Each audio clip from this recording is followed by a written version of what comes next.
मैं हमेशा से ही एक बेहतरीन लॉयर रहा हूँ। शहर के नामी और मशहूर लोग मुझे अच्छी तरह से जानते हैं।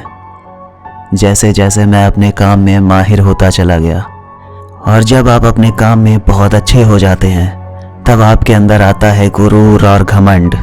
एक ऐसा घमंड जो सही और गलत में फ़र्क करना भूल जाता है। तो क्या लगता है, मैं निर्दोष हूँ या गुनहगार हूँ? देखिए मिस्टर जैक, मैं बस आपका वकील हूँ। मैं आपके लिए फ़ैसले नहीं लेता। आप दोषी हैं या नहीं ये आप ही जानते हैं और मुझे इससे फ़र्क नहीं पड़ता। मिस्टर जैक, ये मेरे क्लाइंट हैं। इन पर आरोप है कि इन्होंने 7 औरतों का खून किया है, वो भी 3 महीनों के अंदर। और आखिरी खून कुछ दिन पहले ही हुआ है। मिस्टर जैक, ये क्राइम सीन के बहुत नज़दीक से पकड़े गए हैं। एक गवाह भी था जिसने मिस्टर जैक को उस घर से निकलते हुए देखा जिस घर में उस औरत का कत्ल हुआ था। केस बिल्कुल साफ था और कागज़ों में बंद होता दिखाई दे रहा था, सिवाय इसके कि 2 नौसिखियों ने इसे पूरी तरह से बिगाड़ दिया। जिन 2 पुलिस वालों ने मिस्टर जैक को पकड़ा था, शायद वो दोनों बिल्कुल नए थे और उन्हें अपना काम करना नहीं आता था। वो खुद को हीरो समझ रहे थे। उन्होंने क्राइम सीन के साथ छेड़छाड़ की, जिसका नतीजा ये निकला कि वो पूरा केस बिखर गया। अब ये साबित करना बहुत मुश्किल था कि जो मर्डर हुआ वो मिस्टर जैक ने किया था। तो मेरे बेहतरीन वकील, बताओ कि मुझे क्या करना चाहिए? क्या मुझे तुम पर भरोसा करना चाहिए या मुझे कुछ और करने की ज़रूरत है? उसके चेहरे पर मुस्कुराहट थी। ना मैं बेवकूफ़ था और ना ही मैं कोई नौसिखिया था। मैं अच्छी तरह से जानता था कि सारे खून इसी आदमी ने किए हैं, पर मैं उसका वकील था और ये मेरा काम था कि मैं उसे बचाऊं। फ़र्क नहीं पड़ता कि उसने क्या किया और क्यों किया। मैं उस आदमी को घूर कर देख ही रहा था, तभी अचानक मेरा फ़ोन बजने लगा। मैंने देखा कि वो अलीज़ा का फ़ोन था। अलीज़ा, मेरी गर्लफ्रेंड, जो अब इसी शहर में रहती है। उसने खुद का घर ले लिया है। हालांकि उसके साथ रहने वाला कोई नहीं है, वो अकेले ही रहती है, पर वो बहुत समझदार और चालाक लड़की है, इसलिए वो अपना ध्यान खुद ही रख लेती है। मैं बीच बीच में अलीज़ा से मिलता रहता हूँ, पर हमें बहुत ज़्यादा वक्त नहीं मिलता कि हम एक दूसरे के साथ वक्त बिता पाएँ। अलीज़ा ज़्यादातर अपने काम में बिज़ी रहती है और मैं भी अपने काम में ही बिज़ी रहता हूँ, पर इन सब के बावजूद हम एक दूसरे से बहुत प्यार करते थे। और कमाल की बात यह थी कि अब हम जल्दी ही शादी करने वाले थे। हाल ही में अलीज़ा ने एक नया घर ले लिया है। उसका घर बहुत ही खूबसूरत है, मानना पड़ेगा उसकी पसंद बहुत अच्छी है। अलीज़ा अब वहीं रहने लगी है। मैं हाल ही में उस घर में गया था। वो घर वाकई में बहुत खूबसूरत है और उस घर का एड्रेस है रूपन स्ट्रीट, हाउस नंबर 301। मैंने अलीज़ा का फ़ोन उठाया और हम बातें करने लगे। अलीज़ा ने बताया कि वो उसके नए घर पर है, सब कुछ बहुत अच्छा है और आज रात उसने खाने पीने की कुछ अलग चीज़ें बनाई है, कुछ नया ट्राई किया है। अलीज़ा ने कहा कि आज रात तुम्हें यहाँ ज़रूर आना है और हम साथ में खाना खाएंगे, उसके बाद हम मूवी देखेंगे, बहुत मज़ा आने वाला है। तो तुम ठीक रात के 10 बजे तक यहाँ ज़रूर आ जाना। मैंने अलीज़ा से कहा कि अगर सब कुछ वाकई में इतना ज़बरदस्त होने वाला है तो यकीन मानो मैं टाइम पर पहुँच जाऊँगा और मैं जल्दी ही तुम्हें फ्री होकर कॉल करता हूँ। अलीज़ा का फ़ोन रखने के बाद मैंने उस आदमी से कहा, देखो तुम्हारा केस बिल्कुल उलझ चुका है और मुझे नहीं लगता कि तुम्हें परेशान होने की ज़रूरत है। मुझे जज के सामने छोड़ दो, मैं चुटकियों में तुम्हें बाहर निकाल लूँगा। मुझ पर भरोसा रखो।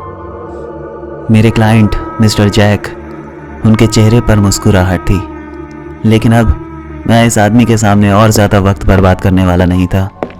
मैं वहाँ से बाहर निकला, तभी मुझे प्रोसिक्यूटर मिल गया। उसने कहा, प्लीज़ ऐसा मत करो, तुम्हें पता है कि ये आदमी एक राक्षस है और तुम इसे बचा रहे हो। ये सही नहीं है, तुम्हें यह नहीं करना चाहिए। प्लीज़ मुझे थोड़ा और वक्त दे दो ताकि मैं केस को और मजबूत बना सकूं। प्लीज़, मैं ये नहीं कर सकता, तुम ये जानते हो। मुझे मेरे क्लाइंट का बचाव करना होगा, यही मेरा काम है और मैं यही कर रहा हूँ। तुम समझ नहीं रहे, वो एक हत्यारा है और तुम उसकी मदद कर रहे हो। मुझे एक पल के लिए थोड़ा अजीब लगा, पर मैंने सोचा कि सब कुछ बहुत अच्छा चल रहा है और मेरी फर्म की पब्लिसिटी के लिए ये काफ़ी अच्छा साबित होने वाला है। वैसे भी मैं कोई हत्यारा नहीं हूँ और ना ही मैं इन सब का जिम्मेदार हूँ। मैंने उससे कहा, मुझे माफ़ कर दो मेरे दोस्त, पर मैं ये नहीं कर सकता। मुझे ये केस अभी इसी वक्त जीतना है, मुझे माफ़ कर देना। मैं कोर्ट रूम में था, जज के सामने। हालांकि जज थोड़ा निराश था, पर बदकिस्मती से उसे ये कहना पड़ा कि मिस्टर जैक वो निर्दोष हैं, उनका इन हत्याओं से कोई लेना देना नहीं है, इसलिए उन्हें छोड़ दिया जाए। इस केस को जीतने के बाद मैं कोर्ट से बाहर निकल रहा था। मैं अपनी गाड़ी के पास जा रहा था। मुझे कोई फ़र्क नहीं पड़ता था जिसकी मदद मैंने की वो एक हत्यारा था या कौन था। मुझे इस बात से कोई लेना देना नहीं था, मुझे कोई दुख नहीं था। मैं अपनी गाड़ी के पास पहुंचा, तभी एक पुलिस वाला मेरे सामने आया। वो बहुत गुस्से में लग रहा था। मैंने उस पुलिस वाले को इशारे से कहा कि क्या बात है। वो पुलिस वाला काफ़ी गुस्से में था और उसने कहा कि तुम्हें पता है ना कि तुमने क्या किया है।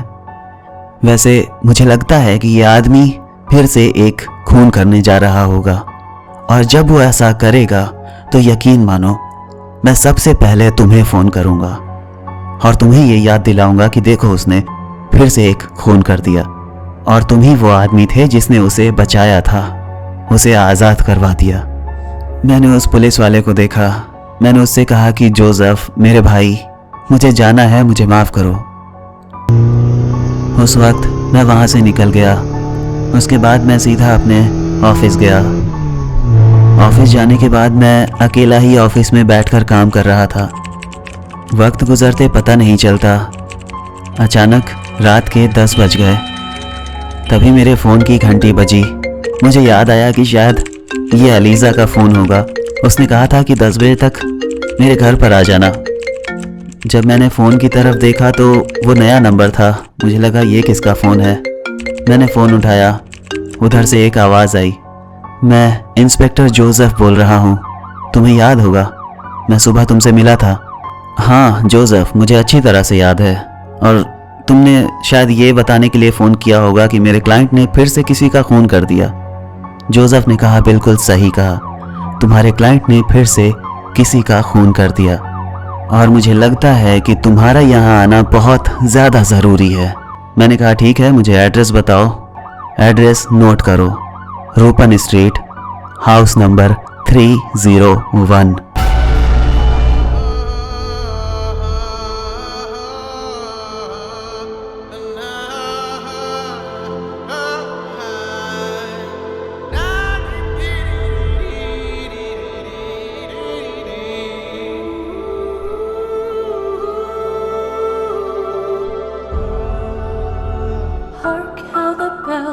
हाय एवरीवन, उम्मीद है कि तुम सब बहुत अच्छे होगे। वीडियो पसंद आया हो तो प्लीज़ वीडियो को लाइक ज़रूर कर देना, शेयर करना और कमेंट करके मुझे बताना कि तुम्हें ये वीडियो कैसा लगा। और हाँ, मुझे इंस्टाग्राम पर फॉलो ज़रूर करो क्योंकि वहीं पर तुम्हें पता चलेगा कि मैं किस वीडियो पे काम कर रहा हूँ, मैं क्या चेंज कर रहा हूँ, क्या नया बना रहा हूँ और भी बहुत कुछ। और जो कुछ तुम्हें पूछना हो वो तुम इंस्टा पे पूछ सकते हो, मैं वहाँ पे एक्टिव रहता हूँ अब। तो बस इतना ही था फिलहाल के लिए। अब मुलाकात होगी अगले वीडियो में, तब तक के लिए बाय।